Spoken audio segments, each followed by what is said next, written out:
caso tenemos un esquema de verticalidad, arriba y abajo. En el caso de Lucas tenemos derribar a los soberbios, a los ricos, a los gobernantes, como por ejemplo Herodes, César, y tenemos exaltar a los humildes, hambrientos, los de baja condición, como por ejemplo María, y los pastores que veremos a continuación.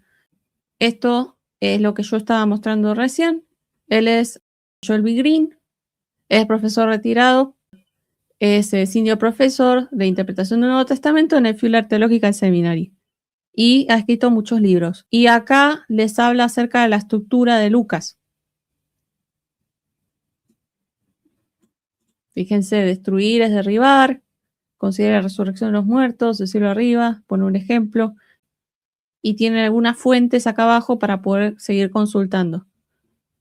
Estas cosas no son muy divulgadas, pero recuerden que acá en Substack, si ustedes siguen a algunos de estos profesores, pueden llegar a conseguir algunas de estas cosas. Y están accesibles de forma gratuita y es relativamente fácil traducirlas al español. Así que podemos ir continuando con la presentación. La página 1601 del comentario nos comenta acerca de un paralelismo en esta historia de Lucas. Es la historia de dos reyes, de César. En Lucas 2, en el versículo 1, tenemos César que vive en un palacio, versículo 1, contra Cristo que nace en un pesebre, versículo 7. En un caso, trae la Pax Romana. A Jesús lo pusieron en un pesebre después de nacer. El César trae la Pax Romana mediante la fuerza y Jesús trae la paz verdadera a los hombres. Esto lo vemos del versículo 13. Luego es el César, quiere ser aclamado como Señor y Salvador. Esto ya lo venimos hablando hace rato. Y en el versículo 14 vemos como Cristo es aclamado como por los ángeles como el verdadero Salvador, Cristo el Señor. El censo, en un caso, es una herramienta de opresión, pero para el Señor el censo fue un instrumento para cumplir la profecía. Recuerden que del censo hablamos específicamente en otro video que está cerca de Navidad. So, pueden ir al canal y van a ver un video específico hablando del censo, de si es factible históricamente o no lo es. Una lectura de Michael Bird y N.T. Wright es que es factible históricamente. Muchos han tratado de decir que no sería factible, pero hay una posible lectura de que sí sería factible históricamente. Entonces, Augusto recibe alabanza de los poderosos, mientras que los ángeles lo hacen a los humildes, los pastores. Esto lo vemos en el versículo 8 y 9. La ironía es que el emperador más poderoso del mundo, sin saberlo, está moviendo todas las piezas para que el verdadero rey nazca en Belén. Esto lo podemos ver, como les digo, en la página 1601. Luego tenemos el caso cultural, el mito del mesón. Entonces, hay una mala traducción. La Biblia no dice que fueron rechazados de un hotel. La palabra griega es kataluma, la misma utilizada para aposento alto, que significa habitación de huéspedes. Entonces tenemos acá, está la habitación de huéspedes, y acá tenemos el Señor, y acá tenemos el pesebre con los animalitos. Bien, entonces, Jesús nació en una casa familiar, rodeado de la vida cotidiana, porque el cuarto de huéspedes estaba lleno. O sea, no es un rechazo, sino es una bienvenida humilde, básicamente. Esto lo podemos ver en la página 1602. Entonces, voy a leer algo que me parece interesante. El simbolismo de los paneles. Acá yo les puse una fuente, que luego la pueden acceder, que es un comentario de Kinner acerca de estas tiras de tela. Lucas menciona esto 2 veces para señalar la profunda ironía narrativa. Entonces, Lucas está jugando, digamos, con cómo está escribiendo, y esto no nos tiene que llamar la atención. Los salmos utilizan, por ejemplo, en su estilo de texto, utilizan imágenes para transmitirnos cosas. Fíjense, por ejemplo, ¿no? Acuérdense que Lucas también escribe de la resurrección, y esto es curioso, esto tal vez no lo habían escuchado antes, pero al nacer, María lo envuelve en pañales y lo pone en un pesebre. Al morir, José de Arimatea lo envuelve en una sábana y lo pone en una tumba. Acá yo les dejo algunas cosas respecto a los pastores. Los pastores, ¿qué se imaginan? Que serían, uno normalmente se lo imaginaría, claro. Dice Sandra, era una cultura diferente. En nuestro país los pesebres están lejos de la casa o separados de ella. Claro, exactamente. Entonces, ¿ustedes qué se imaginan que son los pesebres? O que digan, perdón, ¿ustedes qué se imaginan respecto a pastores? La primera imagen que se me viene es porque se viene el profeta David, se vienen, digamos, distintas imágenes y uno se imagina un varón siendo pastor.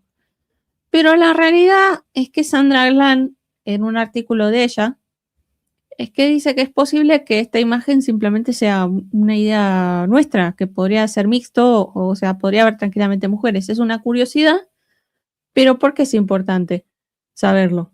Porque justamente Lucas hace este tipo de cosas y a veces hacen cosas que nos llaman la atención. Más adelante tenemos a un varón llevando un cántico con agua y un cántaro con agua, y eso era algo que normalmente estaba asociado a las mujeres. Acá Sunderland propone, sería posible que sea mixto y no lo está proponiendo como algo impuesto, sino como miren que estas cosas pueden llegar a llamar la atención.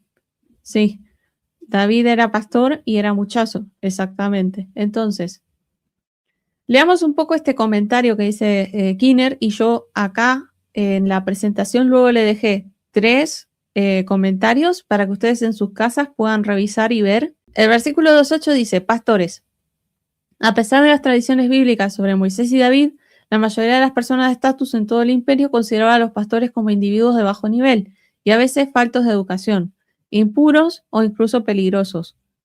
Que los pastores vigilaran sus rebaños al aire libre por la noche en lugar de tenerlos en corrales sugiere que la estación era cálida. La fecha de 25 de diciembre se eligió más tarde, quizás para ajustarse a una fiesta romana.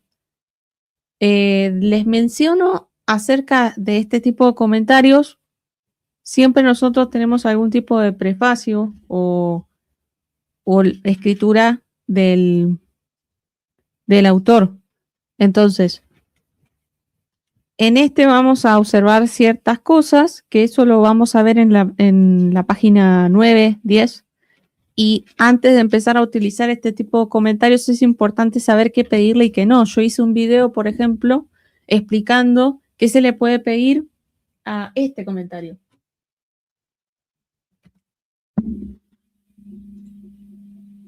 A este, ¿qué se le puede pedir? Que está en inglés y le puse subtítulos.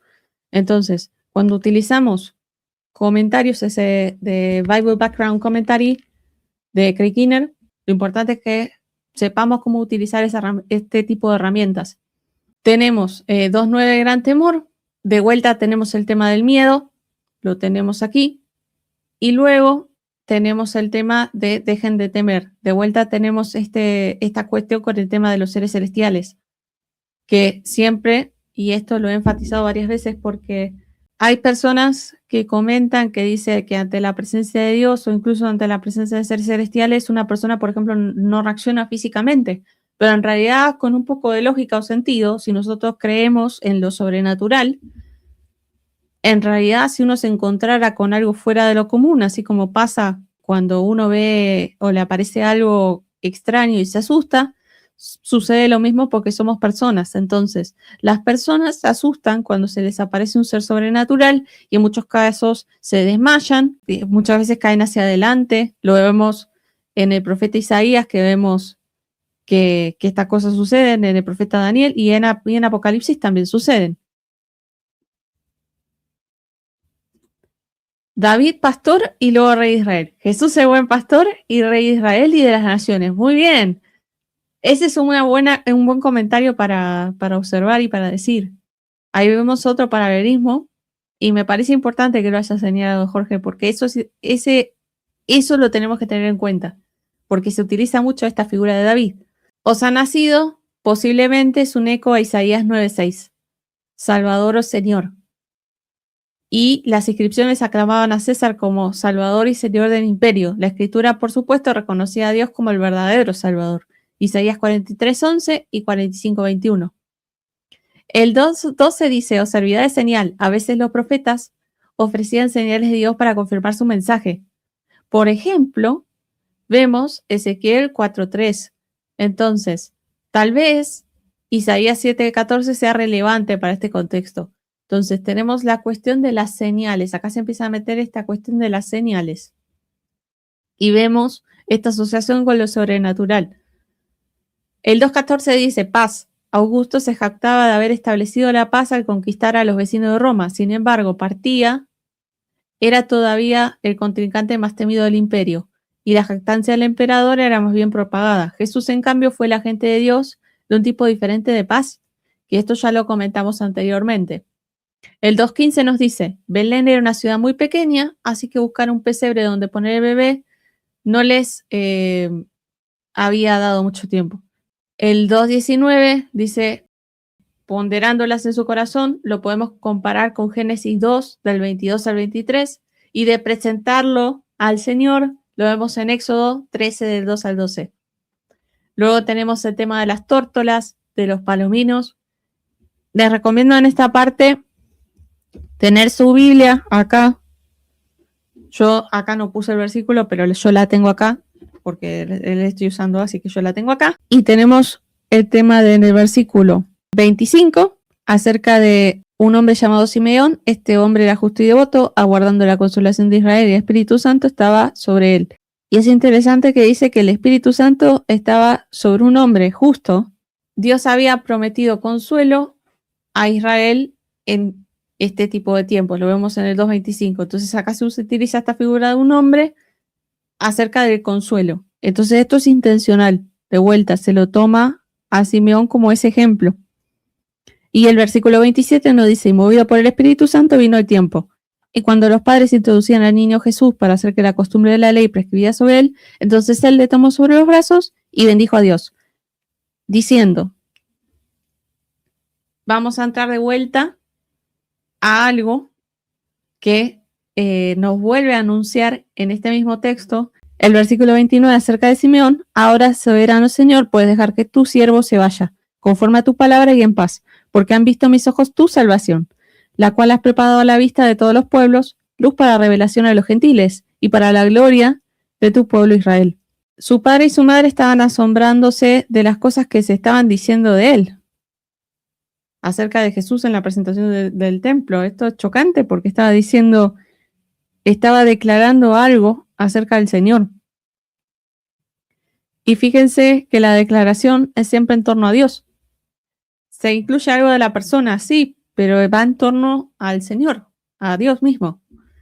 Entonces, se habla acerca del versículo 29, acerca de que el siervo se vaya, de la luz a los gentiles, y recuerden que Lucas tiene estos grupos marginados en su narrativa todo el tiempo. Entonces, los testigos inesperados, que son los pastores, que ya les mostré acá el tema de los pastores.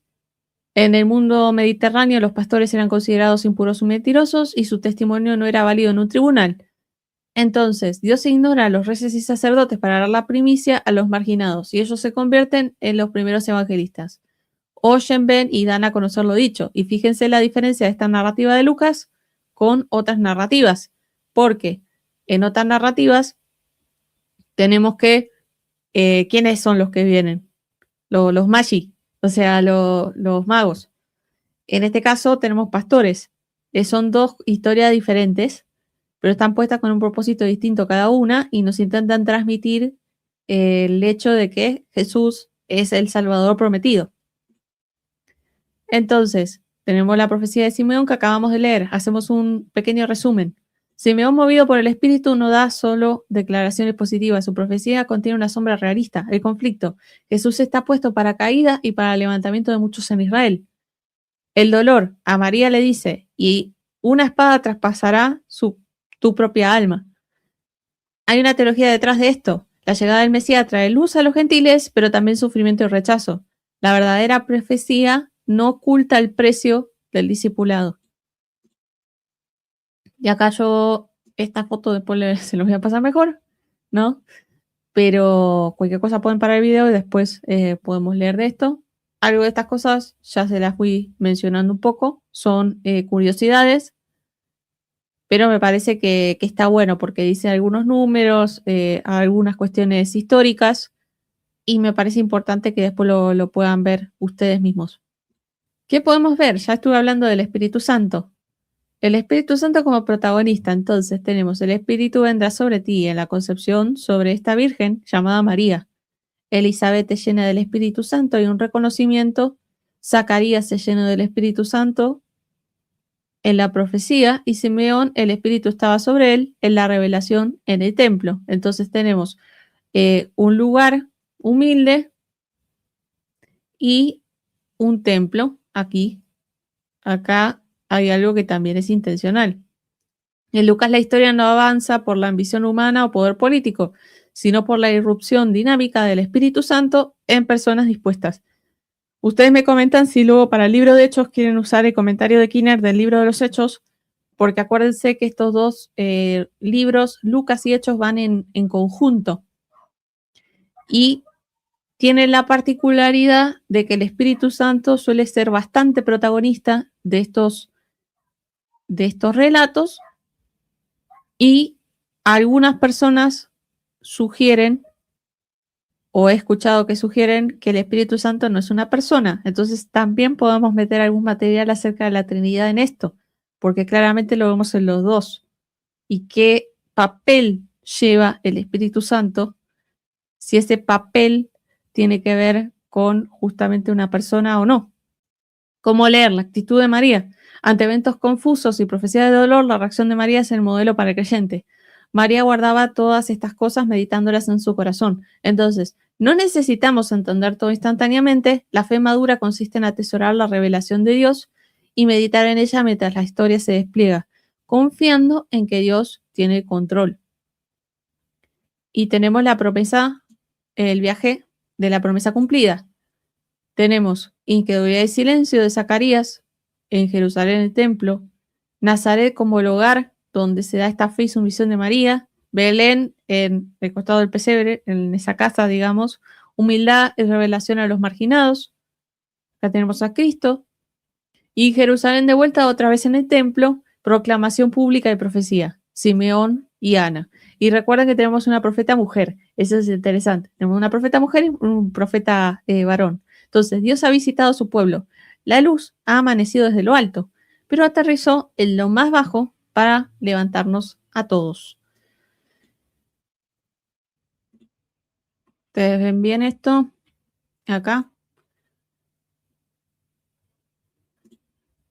Vamos a leer esto. Los dos primeros capítulos del Evangelio de Lucas son mucho más que una simple historia de nacimiento. Constituyen una declaración teológica magistral que establece los pilares sobre los que se construirá toda la narrativa. A través de un cuidadoso entrelazado de personajes, cánticos y eventos, Lucas introduce sus temas principales con una claridad y fuerza extraordinarias. Número 1. La inversión divina. Esto es un resumen de lo que fuimos hablando. Utilizando un esquema de verticalidad, Lucas demuestra que el reino de Dios opera bajo una lógica inversa a la del mundo. Dios derriba a los poderosos y orgullosos en sus tronos, mientras exalta a los humildes, los pobres y los marginados. Número 2. El cumplimiento de la promesa. La narrativa está saturada de alusiones, ecos y cumplimientos directos de las escrituras de Israel, desde el pacto de Abraham hasta la promesa de David. Lucas presenta a Juan y a Jesús como el clímax de la historia de la salvación del Dios con su pueblo. Número 3. Salvación universal. Desde el principio de la misión de Jesús se presenta con un horizonte que trasciende las fronteras de Israel. Los cánticos de Zacarías y de Simeón anuncian una salvación que será luz para los gentiles y gloria para Israel, estableciendo el tono para el alcance global del Evangelio que se desarrollará en el libro de Hechos. Elección de los marginados. Número 4. De manera consistente, Dios elige a los socialmente débiles y desfavorecidos como los principales actores de su drama de redentor, una pareja de ancianos estériles, una joven virgen de una aldea desconocida, pastores despreciados, un anciano y una viuda profetisa son los primeros en recibir, proclamar y reconocer la revelación divina. En definitiva, este prólogo narrativo no es solo una crónica de los orígenes de Jesús, sino una declaración teológica radical. Y esto es lo que tenemos que tener en cuenta. Recuerden que habíamos hablado la semana pasada y yo de hecho he escuchado, yo reviso a veces algunos videos de algunos canales o algunas cosas y me he encontrado, por ejemplo, en TikTok que hay una persona que habla de ciencias bíblicas, por ejemplo, que dice que no, que es todo, digamos, que esto no tiene que ser leído, digamos, como como historia, que son todas metáforas, pero no, justamente vimos que los comentaristas que han estudiado se dan cuenta de que la intención de Lucas es poner por orden todas las cosas de la manera más histórica posible, pero también hay una decisión teológica en cómo lo hace. No tenemos que estar acostumbrados a ver solamente hechos como sucedieron e inventos de cosas, sino que tenemos que ver la teología que hay detrás de esto y lo hermoso que es ver cómo alguien escribe de esta forma, porque estamos viendo, ustedes no sé si han leído o les han mandado, por ejemplo, en la escuela, a leer acerca de algún cuento o de alguna historia y ven que tiene una estructura, algo, digamos, que tiene sentido. Bueno, acá leemos justamente eso. La estructura que lleva Lucas es histórica, pero también es teológica. Tiene un propósito todo lo que escribe y lo va acomodando respecto a esto. Luego, más adelante, vamos a ver qué consecuencias trae esto, porque en los evangelios vamos a notar que a veces hay algunas diferencias entre cómo están escritas las dos partes. No les quiero adelantar lo del gallo, pero esa es una de las cosas que les va a llamar la atención así de repente. Y uno dice, ¿pero qué? Acá dice esto y acá dice lo otro. Exactamente. Eso ocurre con el caso de Pedro. Pero este tipo de cosas ustedes tienen que entender que están escritas por una teología que hay detrás y la precisión que le podemos pedir a este tipo de cosas. Tal vez el lunes hablemos del tema de la inerrancia, así que eso, esténse pendientes con ese tema. Es una abertura que redefine el poder y el estatus y la salvación, invitando al lector a ver el mundo y a Dios a través de una lente de inversión y de gracia. Entonces, tenemos que pedirle al relato lo que es. Es una declaración, una biografía, una historia que nos cuenta la historia del Señor Jesús y nos va detallando todo al respecto. Entonces, voy a dejar compartir. Voy a dejar compartir. Al relato le tenemos que pedir lo que se le puede pedir, no más ni menos. Hoy aprendí muchas cosas, me dice acá. Si tienen algo para comentar, lo leo acá en pantalla. Ya terminamos con esto. Pero lo que les quería dejar es que fíjense que hay un montón de detalles o de cosas que se escapan cuando uno lee Lucas por centrarse en la Navidad, básicamente, o lo del censo o ese tipo de cosas. Les invito a poder ver los otros videos que tuvimos acerca del censo, el video de Kinner. Les invito a que pongan like al video y que lo compartan con otras personas. Espero que les haya gustado el video. Los que no estén suscritos, si se pueden suscribir mejor, habiliten la campanita de notificaciones. Tenemos un grupo de WhatsApp. Ese grupo está, lo voy a dejar abajo en la descripción del video. Pero bueno, espero que les haya gustado. Gracias, Jorge, por el estudio. Exactamente, hay que leerla, así se aprende mucho. Y bueno, sí, gracias a vos también. Nos deberías dar el secreto de cómo sacás a tiempo a hacer muchas cosas.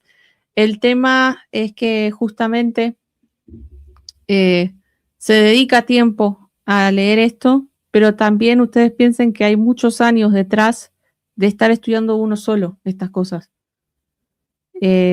con recursos y con cosas, y es todos los días un poquito, un grano de arena, leer un artículo por día de, no sé, por ejemplo, Sandra Grant, otro día leo un artículo de Bert, otro día leo así, y esas cosas en un año, ustedes leen un artículo solo, les digo, de alguien, y van a ver que en un año con dedicar un ratito, 10 minutos a leer eso, todas esas cosas les van a quedar acá en la mente. Y después, cuando tenga que armar un estudio, se van a acordar, esto lo leí en tal lado, y van a ir y van a poder buscar. Y lo que ayuda mucho es esto del Substack, que ustedes se pueden suscribir y reciben, digamos, esas noticias de arqueología y de cosas, pero para eso tienen que ir a suscribirse a los canales de los doctores en Substack. Buenas, sí, justo estamos terminando, pero gracias, Diego, por los saludos acá. Gracias, Sandra, por... sí, gracias, señor, gracias por esto. Saludos, pongan like. Les agradezco, saludos, bendiciones y nos estamos viendo la próxima.